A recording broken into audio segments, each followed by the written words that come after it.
জয় নিতাই, জয় গৌর হরি বল। শুধু আজ বাংলাদেশের শান্তিপ্রিয় হিন্দু মুসলমান বৌদ্ধ খ্রিস্টান সমস্ত জাতির কাছে আমার একটা প্রশ্ন নিয়ে আমি আজ লাইভে অনেক দিন ধরে লাইভ করছি না এবং আসছি না, তথাপি আমার দুটো কথা নিয়ে আসতে বাধ্য হলাম। বর্তমান সিচুয়েশনে বাংলাদেশের পরিস্থিতিটা যেভাবে ভয়ানক হয়ে দাঁড়িয়ে যাচ্ছে, সনাতনীদের উপর যে নির্যাতন এবং নিপীড়ন এবং যে অত্যাচার এবং মব সৃষ্টি করা, এই সুবাদে দুটো কথা না বললেই এবং সরকার যেন বধিরতার সহিত সেটাকে শ্রবণ করেই নিচ্ছে, এর কোনো একটা সুরাহা এবং তার প্রতিফল এবং তার শাস্তি কিংবা কোনো কিছুই করছেন না। সেটা হচ্ছে আমার এটাই সরকারের কাছে দাবি। গত কয়েকদিনের মধ্যে যে ঘটনাগুলো ঘটে যাচ্ছে, বাংলাদেশে নাকি কোনো সনাতনীদের কোনো কিছুই করা হচ্ছে না। তাহলে রংপুরে কীর্তনে উগ্রবাদীদের হামলা এবং কীর্তন বন্ধ করে দেওয়া, মানিকগঞ্জে সাধারণ 20 টাকার পান নিয়ে একজনকে লাথি মেরে একটা সনাতনীকে মেরে ফেলা,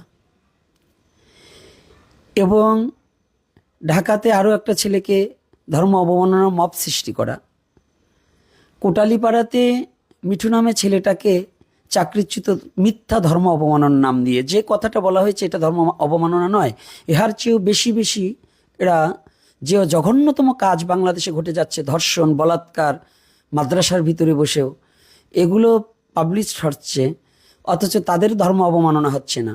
কিন্তু ছেলেটা কি বলেছে এমন।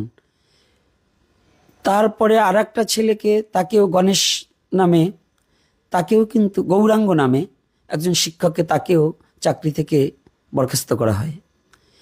এমনি করে আমি যদি এখন লেখাগুলো দেখে দেখে বলতে পারতাম বাংলাদেশে যেগুলো চলছে প্রত্যেকটাই কার্য পরিকল্পিতভাবে এবং যে সন্ত্রাসী কার্যকলাপ এবং মব সৃষ্টি করে বাংলাদেশটাকে ধ্বংসের পথে নিয়ে যাচ্ছে।